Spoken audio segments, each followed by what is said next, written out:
Lucky me, no more child-rearing expenses.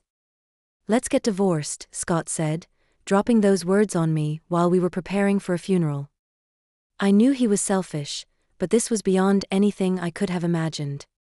There's a woman I want to marry, but she doesn't want kids, he continued. So what if Edward is alive?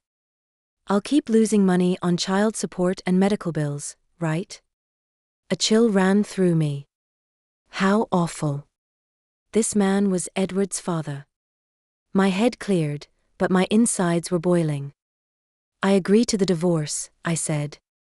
Yeah, then I'll take the house, so get out as soon as you can. Just wait until the funeral's over. Fine with that, Scott replied. He left on the day of the funeral. I read Edward's will.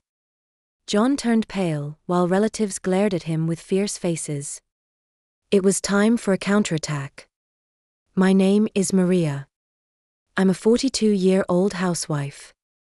I used to work in a company as a translator, but now I've switched jobs and work freelance. My husband, Scott, is 3 years my senior, and 45 years old. We got married when I was 29, back when he was a client at my company. The next year, our son, Edward, was born. But Scott was a very selfish man and hardly took part in raising him.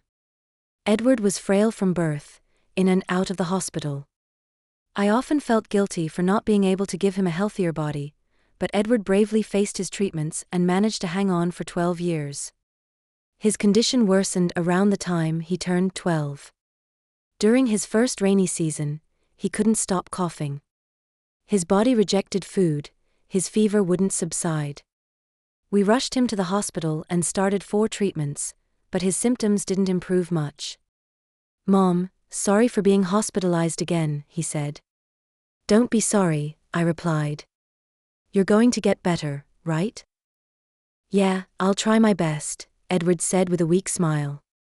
I felt tears welling up, but I couldn't cry in front of him. I held it in as best I could. When Edward finally fell asleep for a bit, I called John, but no matter how many times I called, he didn't answer. Maybe he was at a business meeting, so I switched to messaging. John's reply came the next morning. Seeing his message, I called him immediately. This time, he picked up right away. What now? So early in the morning, he said. Don't what now me, I replied. Why won't you come? Edward's fighting so hard. Well, my being there won't cure his sickness, right? He said. And hey, the hospital bills must be piling up again. Tell the doctor to charge him as soon as possible. What? I exclaimed. How can you say that? Can't hear you. I'm off to work now, he said, hanging up without listening to me. He'd always been indifferent towards Edward, but he'd never been this cruel before. I clenched my phone, shaking with anger. Even as the rainy season ended and summer began, Edward's condition didn't improve. The doctors doubted he would make it to winter, so I cut back on work to be with him as much as possible. Mom, you've been with me from morning to evening lately. Is your work okay? Edward asked.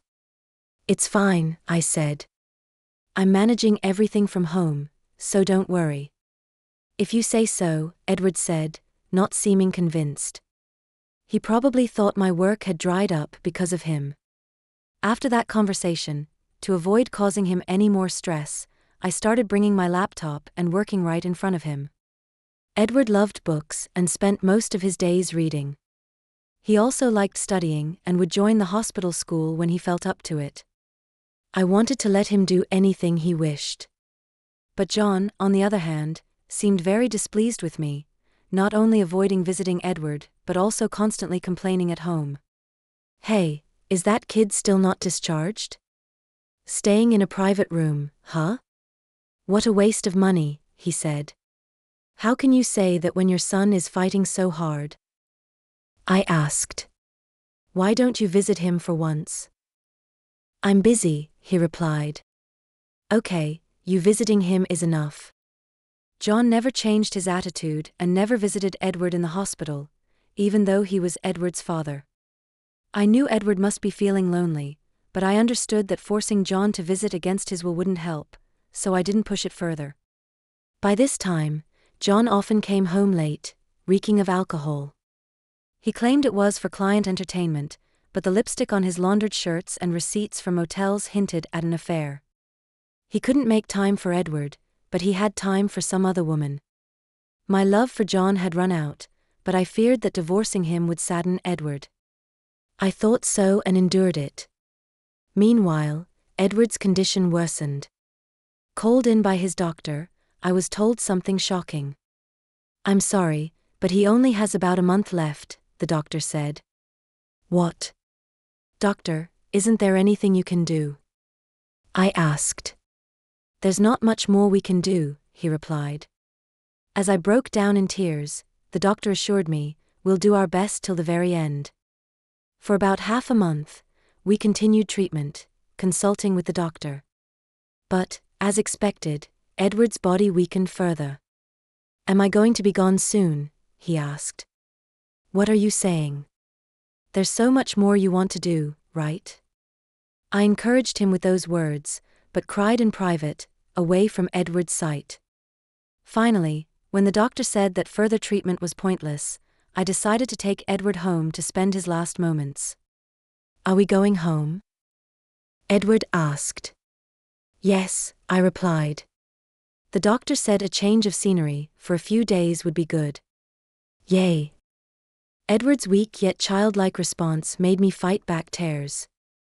I told John about it, but all he said was, "Huh," and left the house. This man was beyond redemption. I had completely lost hope in him. The discharge was scheduled for the next evening, so I busied myself with preparations and paperwork while packing Edward's belongings. He suddenly asked me, "Mom, do you love Dad?" Surprised by the sudden question, I stopped what I was doing. Edward continued without waiting for my response. "Dad doesn't seem interested in me or you. So if you don't love Dad, I want you to divorce and live your life."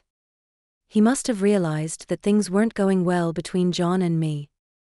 But as a parent, I couldn't let him worry about us till the end. I quickly put on a smile and replied, "What are you talking about? I love your dad, and he cares about us too. He's just too busy to visit, so don't worry, okay?" "But okay, I guess," Edward said, not seeming convinced. But he stopped pursuing the matter after that. He fell asleep, and I breathed a sigh of relief by his side. 2 days later, Edward passed away at home. John never showed up until the end, and I stayed by Edward's side, holding his hand. "Edward, Edward," I cried out loud, clinging to his cooling body, remembering everything from the moment he came into my life. The doctor and a nurse who had been with us since Edward was young came to mourn with us and explained the next steps. One of them handed me a letter from Edward's bag. "This is from Edward," he said. "He said to give it to you if anything happened." From Edward, I received the letter expressing my gratitude to the doctor and the nurse. I was alone without John's help, and Edward was suffering from his illness. I can only be grateful to those who kindly supported us through this difficult time. After they left, I opened the letter beside Edward. The content made me cry out in surprise. "What is this?" Edward's letter contained not only his gratitude, but also something shocking. Reading it, I felt my blood boil even as the funeral director came to discuss arrangements. My mind was full of the letter's content. Still, I had to decide on the details for Edward's sake. Planning a small, homey funeral. Then, the day before the funeral, John finally showed his face, still reeking of alcohol. I had no energy left to confront him. Scott, noticing my exhaustion, casually commented, "You aged," as he took out more alcohol from the fridge to drink. "Tomorrow is Edward's funeral. Where have you been?" I asked.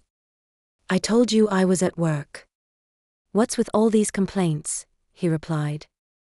"Why did I marry such a man? No, without him, I wouldn't have met Edward." My mind was in turmoil. Edward is no longer with us, I said. Oh yeah, that's right, he replied, his attitude as if Edward was some distant relative. His callous disregard filled me with a simmering anger, but arguing with him was pointless. So, I decided to focus on the funeral arrangements for the next day. Lucky me, no more child-rearing expenses. Let's get divorced, he said, dropping those words on me while we were preparing for the funeral. I couldn't hide my shock. I knew he was selfish, but this was too much. There's a woman I want to marry, but she doesn't want kids, he continued. So what with Edward alive? The child support and medical expenses would drain my money. Ah, what a relief. How terrible. I felt a chill run through me that such a man was Edward's father. As my head cleared, my anger boiled over. I agree to the divorce, I said. Right then, I'll take the house, so get out as soon as you can. Just wait until after the funeral. Fine with that, John replied. He left on the day of the funeral. I read Edward's will.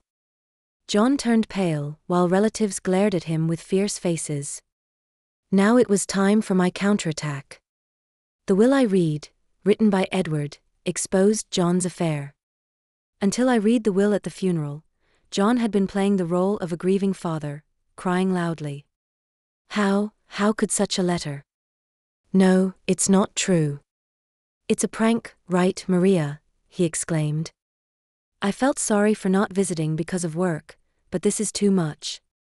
John tried to deny it, appearing very pathetic. I silently took out an envelope from my bag and thrust photos in front of John. What? You took pictures, he asked, troubled by being caught in a photo, like being seen with the woman, arm in arm. Ah no, he stammered, his face still pale. I smiled sweetly and asked the relatives to pass around a few photos I had. Whispers of disgust and small cries of shock arose from all around. Despicable. Not visiting his frail son, but with this woman in such a scandalous manner. The glares at John intensified, and he slumped down in his seat. I then presented John with the divorce papers. He looked up at me in shock. His voice cracked as if he was about to cry. You didn't pay attention to me because you were always nursing him. It was just a fling. Forgive me. I don't want a divorce. Not paying attention? You're not a child, I replied. I repeatedly asked you to help me nurse him, but you always ran away, claiming work as an excuse. But nursing is dirty, he said. As soon as Scott said that, he disappeared from my view. When I looked down, he was crawling on the floor with my father-in-law standing over him, breathing heavily. What do you mean? Nursing your son is dirty enough. With the jokes, a parent who doesn't care for their child isn't a parent at all. You're the lowest of the low, my father-in-law said. My in-laws had always adored Edward. They celebrated every hospital discharge with a meal, bought Edward his favorite things, and never missed a visit. They had been covering for John, believing his excuses about being busy at work, never imagining their son could be such a disgrace. Tears streamed through their faces as they glared at John, who sat in disbelief, clutching his cheek where he'd been struck. Maria, I'm so sorry. We had no idea. If we knew he was such a man, we would have encouraged you to divorce him sooner. We are truly sorry, they said, beginning to bow deeply. I hurried to lift them. It wasn't their fault. Edward loved his grandparents, and their presence was one reason I hadn't divorced Scott. You guys are not to blame. Look, Edward's letter says, thank you and stay healthy. Edward and I both love you very much. Maria, thank you. Sorry, Edward, my mother-in-law hugged me, sobbing quietly. My father-in-law was also crying, apologizing to me. Scott, finally coming to his senses, stood up and pointed at me, yelling, "Don't be ridiculous. She's just an old lady who couldn't even take care of her husband. A failure of a wife."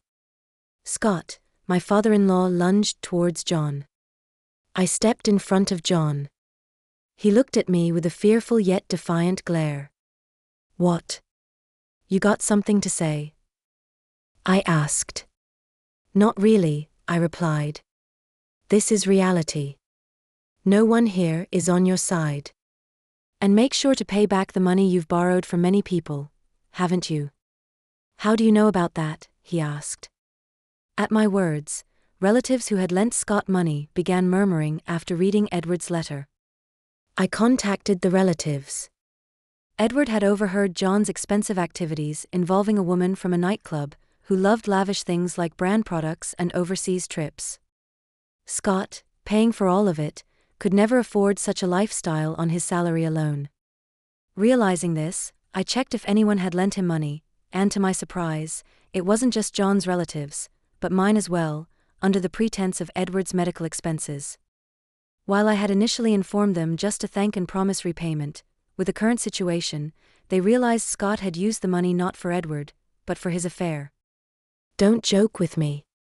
I lent that money thinking it was for Edward. Give me back my $20,000 right now, one relative said. Same here. I want my $40,000 back, another said. These words set off a cascade of demands from various relatives for the money they had lent. John looked around, his face turning even paler with each claim.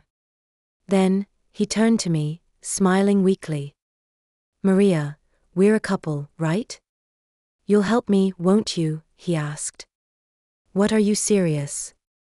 You didn't help with nursing, didn't contribute to the medical expenses or even the living expenses, and instead borrowed from everyone for your own selfish needs. Unbelievable. Why would I help you? I replied. Don't say things like that, he said, his voice pathetic. John slumped back down, seemingly out of energy to retort. I looked down at him, ready to deliver the final blow, and called to the entrance. Cheryl, please come in. Cheryl? Why is she here? John's face was a picture of sheer panic as he stared at the entrance. The woman named Cheryl walked towards me hesitantly. She looked plain with light makeup, a stark contrast to the woman in the photos. I invited her on Edward's last day. She was with you, right? I asked. I thought it would be nice if she could attend the funeral. I'm sorry about this, Cheryl said. Save it, I replied. No need for such superficial words. Cheryl closed her mouth tightly at my response, her face as pale as Scott's. I handed her some documents. I called you here today to sign these, please read them carefully and sign, I said. $100,000? Cheryl exclaimed. I can't pay that. It's impossible. It's not for you to decide whether you can pay or not, I replied. Cheryl looked at me with pleading eyes, but I wasn't about to let her off easily. His gesture irritated me, but I had no intention of snapping over such a thing. Then, John, trembling, stood between Cheryl and me. What now? It's my fault, so please forgive Cheryl. Demanding $100,000 from her is just too cruel. Why should I? He said. I'm merely asking for compensation for the affair, I replied. John raised his eyebrows and sighed heavily, while screaming inside that I was the one who wanted to sigh. I waited for John's next words. That's because Cheryl is fragile, unlike you. How do you expect her to earn $100,000? How cruel can you be? Scott said. Cheryl clung to John's back, both seemingly lost in each other. The cold stares weren't only from me. The relatives were ready to give them a piece of their mind. But I decided to add fuel to the fire. Cheryl, your son is hospitalized, right? I asked. Son. Cheryl flinched. I continued, he's 12, just like Edward was, always in the hospital. Your ex-husband took custody, right? Tough with all the hospital and treatment costs, not to mention the bed fees. You must be getting quite a demand for child support, aren't you? How do you know that? Cheryl asked, looking at me as if she'd seen a ghost. John was frozen in shock. I pulled out some documents from my bag and handed them to John. He shakily read them, then suddenly pushed Cheryl away. "Hey, what's this? Divorced with a kid? You never told me. Didn't you say the money was for your family living far away?" he asked. "I didn't lie," Cheryl replied. My son is my family, so I've been with a used woman. Where's the true love you were after? My money?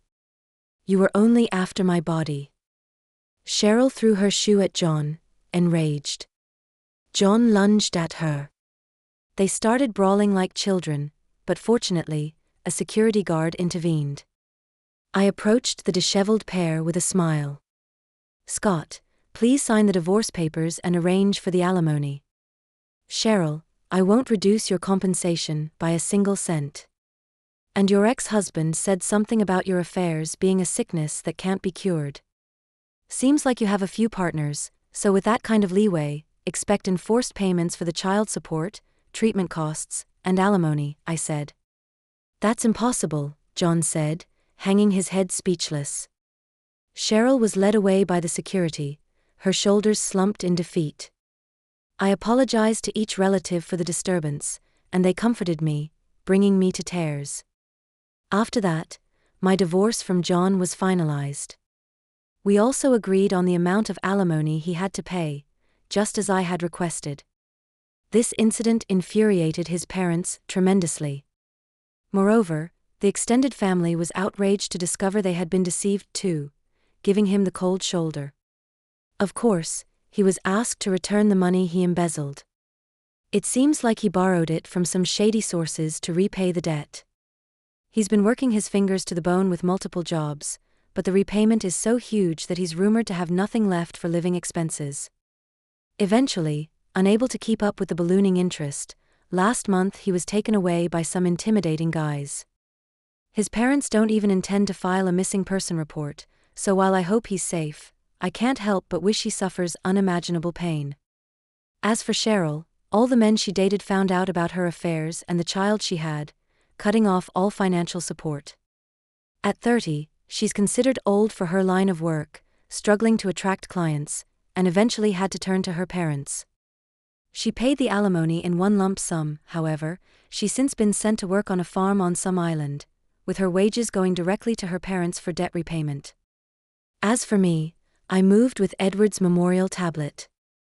I bought a house near the ocean, something Edward always wanted, and now lives there alone with the cat he wished for. I look forward to the times when my in-laws visit, and we reminisce about Edward. Another letter from Edward arrived for me. In it, he wrote in the slightly blurred script about his gratitude, apologies for leaving for heaven first, and his wish to be my child again in another life. The letter ended with, "Mom, stay true to yourself, stay healthy, and live a long life." It inspires me to live my life for Edward. Despite the sadness of not seeing my beloved child grow up, I'm living each day to the fullest. Let's conclude the story shortly. Maria's life, though forever marked by Edward's loss, found a new rhythm. She built a peaceful life by the ocean, a place Edward loved, surrounded by the memories of her son and the love of her in-laws, who had become her family. She found solace in their shared grief and in the knowledge that she had exposed John's deceit and protected others from his manipulations. The pain of losing Edward never fully faded, but it was tempered by the love and support of those who truly cared. Maria carried Edward's memory in her heart, a constant reminder of the love that outlasted even death, and a testament to the strength of a mother's love. She learned to cherish the simple joys of life, finding beauty in the everyday, and living each day to the fullest, just as Edward wished. Thank you for being with us and listening until the end. If you found it interesting, please subscribe, give us a like, and leave your comments.